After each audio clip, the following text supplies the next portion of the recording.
tell me about the Innovation Network. The Innovation Network is a voluntary getting together of different interested parties, so commissioners, practitioners, service users, carers. We've got the providers, we've got also technology companies and creatives as well from within the city who are basically getting together because they want to do something to assist us with the challenges we've got in social care. How does an event like today help with that? What's it about? It's got two purposes really. First of all is to thrash out some of the issues and get a very clear idea about what the challenges are that we're facing, and the other bit of it is really to introduce people to new ideas, new people, trying to create a much broader network and cluster of people who've got an interest in social innovation, some of whom are problem owners, some of whom are problem solvers, and try and get them all in the same room until we get this kind of critical mass and explosion of great ideas that myself as a commissioner, my colleagues from the City Council, CCG, another NHS trust can sort of just take off, run away with, as well as the technologists themselves in terms of informing the bits of product they develop. So why go with a model like an unconference model rather than a more conventional approach? Because conventional approaches are really boring, and this isn't really boring. This pushes people out there into dead centre. There is an expectation that everyone gets involved, and that's how you get the best out of people. Okay, what session were you in this morning? I went to the Helping Hands session, which was around co-production and some of the exciting stuff that's going on in North Liverpool. We've got a project there where there's about 300 older people have been involved in designing an app which enables mainstream shopping services from some of the big supermarkets. So as they get older and carrying heavy goods becomes a bit harder, they've got access to something that will help them. Okay, and what came out of that session? Two things really. There was a really great sharing of information around co-production and different concerns as well as lessons learned.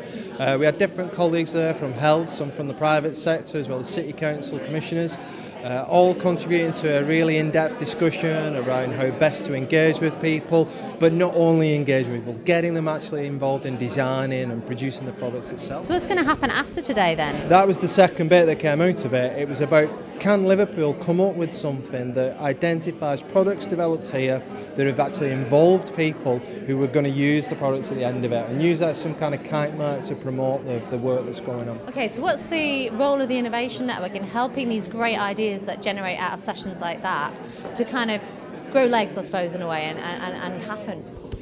The Innovation Network is really an exercise in giving people permission. It's about getting the right people in the room, getting interesting people in the room and saying, let's do something. Rather than just talking about it, rather than just identifying what the problems are, it's about doing innovation. It's not just about talking about it. And if three things you'd like to see happen out of today, what might they be?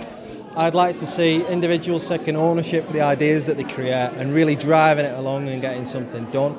I'd like to see a continuation of some of the clusters of conversation that are going on, carry on outside the building, people meeting up to discuss their ideas further, fleshing it out.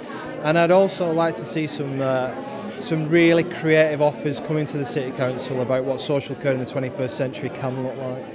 Now, today's event has been preceded by some other events that happen in the city. Tell us a little bit about those and kind of what was going on there. Well, the Innovation Network has got a whole series of innovation partners in the city. We've got organisations like SOMA who've been running the event today. We've been running roundtables, we've been running mini hack type events to really get people together and not just talk, but to do, and that's the whole purpose of the sessions that have been set up around gamification, around the Internet of Things. We're linked into big data discussions, we're linked into all kinds of different technological innovations and how they can impact societal change. So in those sessions, what was happening differently to what you might normally have around, I mean, those aren't things commonly discussed in health and social care. Was there anything different about how you were working on those? Everything was different. Everything was different. It's a different space. We deliberately don't run those events within City Council premises, so that it's a neutral space for conversations to take place. No one's got an advantage, no one's on home turf. It's also the fact that the discussion is quite open.